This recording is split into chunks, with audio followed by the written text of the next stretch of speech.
There are no. Good morning बच्चों, आज की इस वीडियो में मैं जे थॉमसन के डिस्कवरी ऑफ इलेक्ट्रॉन के बारे में चर्चा करूंगा, जिसके लिए मैंने कुछ इलेक्ट्रोड ले रखी है, जो कि ये है मैग्नीशियम का इलेक्ट्रोड और ये है ग्रेफाइट और ये रहा कॉपर। इसमें से किसी मैं दो का इस्तेमाल करूंगा और मैं देखूंगा कि कैसे डिस्कवरी ऑफ इलेक्ट्रॉन हुआ। सब कई सवाल है डिस्कवरी ऑफ इलेक्ट्रॉन में कि जे थॉमसन ने डिस्चार्ज ट्यूब का ही उपयोग क्यों किया। तो आप सभी को इससे पहले आगे बढ़ने से पहले मैं कुछ चीज़ों पर चर्चा करना चाहूँगा कि जैसे सबसे पहले जो सभी साइंटिस्ट हैं, जो जब से दुनिया बनी तब से पहले लोगों की क्या मान्यता थी। लोगों ने देखा दार्शनिक हुआ करते थे जो देख के ही कुछ न कुछ बता दिया करते थे। तो सबसे पहले जो दार्शनिक हैं दार्शनिक कहा करते थे कि हमारे दुनिया में टोटल 5 एलिमेंट है, जिसमें क्षिति, जल, पावक, गगन, समीरा। इसी को मैं इंग्लिश में ट्रांसलेट करूँगा अगर, तो मैं कह सकता हूँ air, fire, water, sky and earth. ये हमारे 5 एलिमेंट हैं या 5 तत्व हैं। लेकिन जब 1768 में जब लेवोइजर्स 25 साल की उम्र का था, तो उन्होंने इन सब को डिनाई किया और उन्होंने बताया कि वाटर 2 चीज़ों से मिलकर बना है, एक का नाम है हाइड्रोजन तो वहीं दूसरे का नाम है ऑक्सीजन। और पहले के लोग ये मानते थे कि पानी को हम मिट्टी में कन्वर्ट बदल सकते हैं, उसको भी उन्होंने डिनाई किया और स्वीकारा और कहा कि नहीं, कभी भी हम वाटर को मिट्टी में सवाल में कभी कन्वर्ट नहीं कर सकते।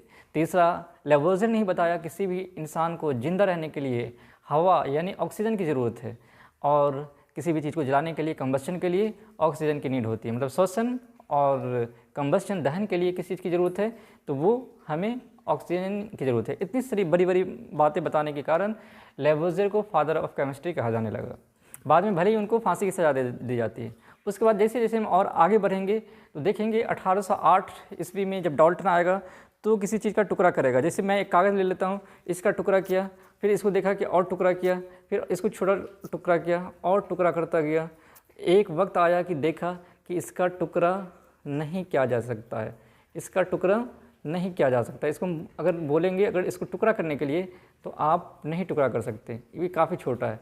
तो उन्होंने एक बात कही, atom is a smallest particle which can not be divisible. इसको हम और भी छोटा नहीं कर सकते। और ये बातें लगभग 100 साल तक मानी जाती रही और सभी मानते थे कि एटम जो है स्मॉलेस्ट पार्टिकल है और उसको हम डिवाइड नहीं कर सकते। लेकिन फिर बाद में क्या होगा, जब जे थॉमसन आएंगे, उन्होंने उस पर ही डिस्चार्ज पे ही एक्सपेरिमेंट करना क्यों शुरू करेंगे। तो हम जानते हैं कि जब हर दौर में किसी न किसी चीज़ का दौर चलता है। जैसे अभी के टाइम में लोग फ्री फायर में उलझे रहते हैं, नौजवान तबके, उसी तरह किसी को आईफोन का ज़माना है, सब आईफोन लेना पसंद करते हैं। उसी तरह एक टाइम था जब हम जानते हैं कि 2 चीज़ें हैं फ्लूइड में। सॉलिड को अगर हम कहीं पर रख दें तो सॉलिड, जैसे ये सॉलिड है, ये सॉलिड है, इसको हम यहाँ पे रखेंगे तो ये यहाँ पे रहेगा।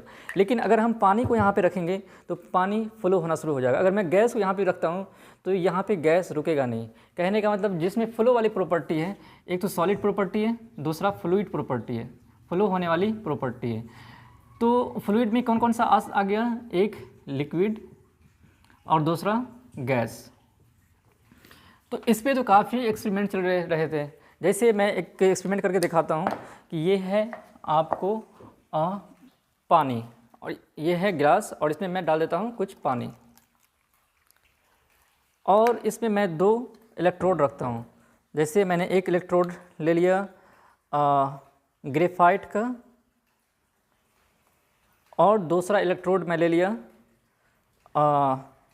सोडियम का। ये 2 ग्रेफाइट है, 2 इलेक्ट्रोड है, तो एक का नाम कैथोड और दूसरे का नाम एनोड। और इस पे मैं सप्लाई करके देखता हूँ क्या इफ़ेक्ट पड़ता है। अब देखेंगे इसमें कोई इफ़ेक्ट पड़ रहा है। जैसे ये अगर एक गिलास पानी है, बैटरी से सप्लाई, अगर ये एक गिलास पानी है, इसमें कुछ भी मिक्स नहीं है, इसमें क्या इफ़ेक्ट पड़ता है, कुछ भी इफ़ेक्ट है, कोई इफ़ेक्ट नहीं पड़ रहा है अभी तो बिल्कुल बहुत लाइट दिख रहा है। मैं और नज़दीक आकर दिखाने की कोशिश करता हूँ। इसमें दिख रहा होगा रिएक्शन हो रहा है, इलेक्ट्रोलाइसिस वाला फंडा है क्या, और नज़दीक। लेकिन इसमें जब मैं सोडियम क्लोराइड मिक्स कर देता हूँ तो आप देखेंगे इसका जो रिएक्शन है कितना फास्ट हो रहा है। दिख रहा होगा शायद, कुछ धुआं धुआं टाइप का हो रहा है, राइट, हो रहा है ना। तो इसका मतलब है कि इसके अंदर पार्टिकल हैं। सेम चीज़ को दोहराया गया जे थॉमसन के द्वारा। क्या किया गया कि ये अगर पानी है तो इसको मैं एक ओपन कंटेनर में ले सकता हूँ। जैसे ये हमारा कंटेनर है, इसके अंदर मैं पानी रखना चाहूँ तो आसानी से रख सकता हूँ, जो हमारा लिक्विड है। लेकिन अगर गैस के बारे में बात करूँ, अगर आपको कोई गैस दे इस कंटेनर में रखने के लिए, क्या आप इस कंटेनर में गैस को रख सकते हैं? बिल्कुल भी नहीं। तो आपको एक बंद कंटेनर लेना पड़ेगा और उसके अंदर ही आप गैस को डाल सकते हैं, राइट। दूसरी चीज़ें हैं कि इसमें मैंने सिंपली इलेक्ट्रोड रखा दो, एक का नाम कैथोड, दूसरे का नाम एनोड। तो आपने रिएक्शन देखा है इस पर। तो इसमें क्या फंडा था कि इसमें अगर मैं इस ग्लास की जगह पे, ट्रांसपेरेंट ग्लास की जगह पे अगर मैं स्टील का गिलास लेता तो क्या ये रिएक्शन आपको दिखाई देता? नहीं। तो इसलिए मैं जो सिलेंडर लूँगा, सिलेंड्रिकल लूँगा और इसको मैं ट्रांसपेरेंट मतलब गिलास का लूँगा, ताकि उसके अंदर जो भी इफ़ेक्ट है वो हमें दिखाई दे। तो हम ये तो लिक्विड पे एक्सपेरिमेंट चल रहा था, बहुत सारे साइंटिस्टों ने एक्सपेरिमेंट किया और उन्हें कामयाबी मिली।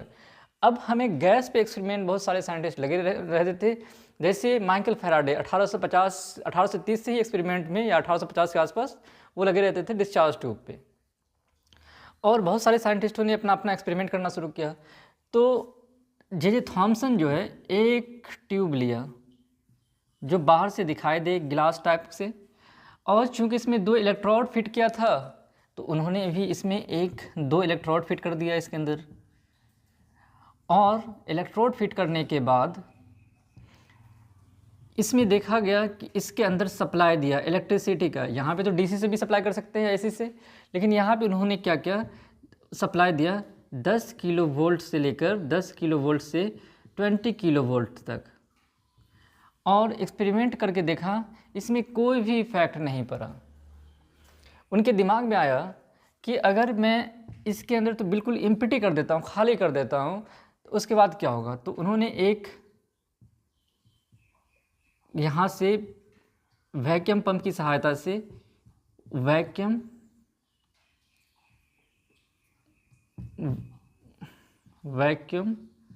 पंप की हेल्प से इसमें का सारा एयर को डिस्चार्ज कर दिया, बाहर निकाल दिया, और प्रेशर मेंटेन किया गया कितना, लगभग 10⁻³ mm of Hg।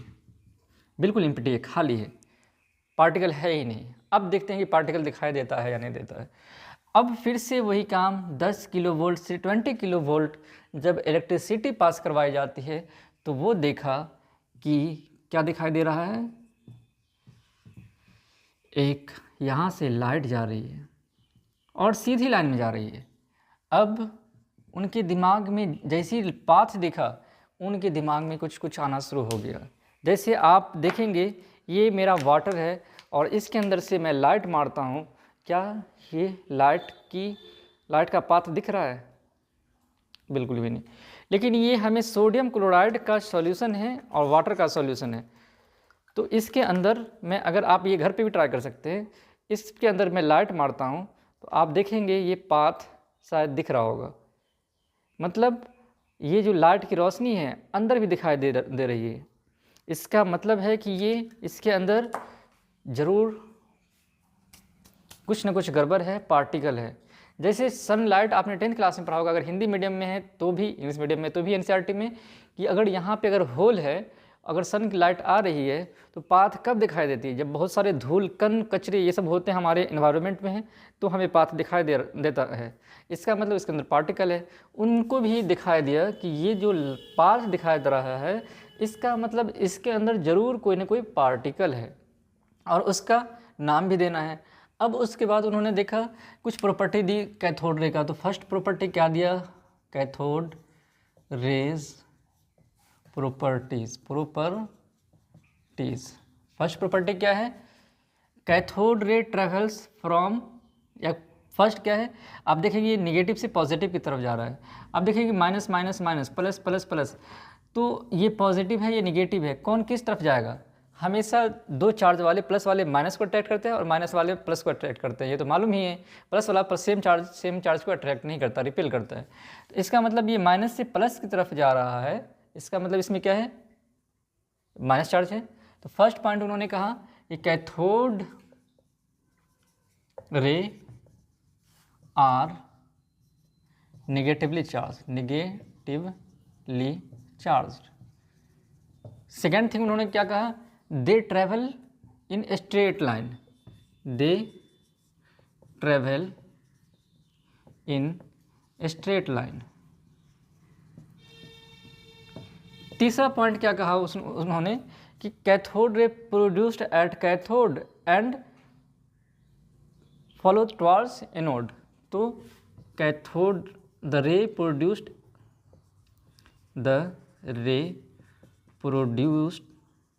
at cathode and move towards anode। Fourth point क्या कहा उन्होंने, अब यहाँ पे ये इलेक्ट्रिक फील्ड अप्लाई करने से क्या इफ़ेक्ट पड़ता है, या मैग्नेट हम यहाँ पे लगा देंगे तो क्या इफ़ेक्ट पड़ेगा, यहाँ पे मैं मैग्नेट लगाऊंगा तो मैग्नेटिक फील्ड क्या इफ़ेक्ट पड़ता है। तो उन्होंने क्या किया, यहाँ पे एक चार्ज प्लेट लगा दिया, positive charge plate, negative charge plate, और यहाँ पे positive charge plate.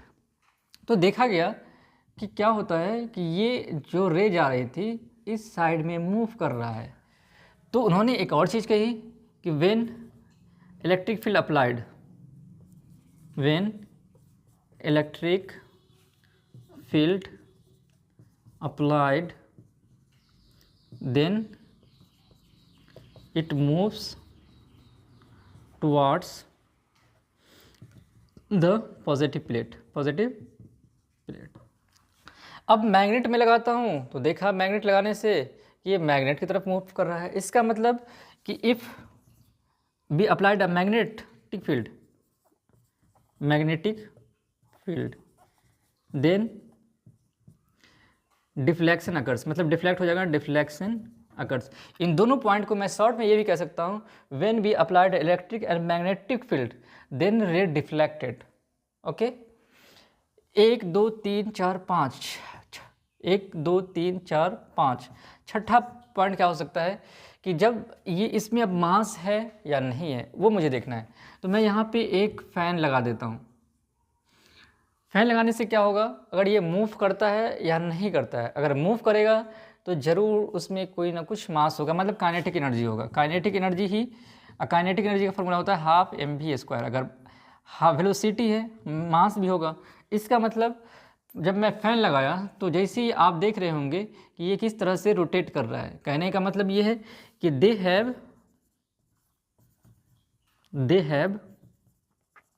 Some kinetic energy.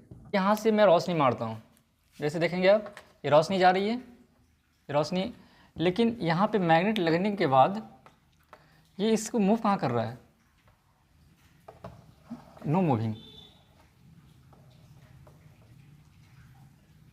have cathode kiran ray have cathode are negatively charged, cathode ray travel in a straight line and they cast sharp shadows, electric and magnetic field deflect cathode rays। Fourth point में मैं कह सकता हूँ क्या कि they are produced at cathode and travel to anode in a vacuum tube, their properties does not depend upon the electrode। अगर मैं electrode को चेंज करूँगा तो कोई इफेक्ट नहीं पड़ेगा, और गैस को भी चेंज करूँ कोई इफेक्ट पड़ेगा। The speed of cathode ray is slower than that of light, the object which are heat by cathode ray get heated, right. और कुछ और पॉइंट हैं, the object which are heat by cathode ray get heated, cathode rays are capable of penetrating through thin metal plate, phosphorus generally glow when cathode ray fall on them, gas get ionized by these rays,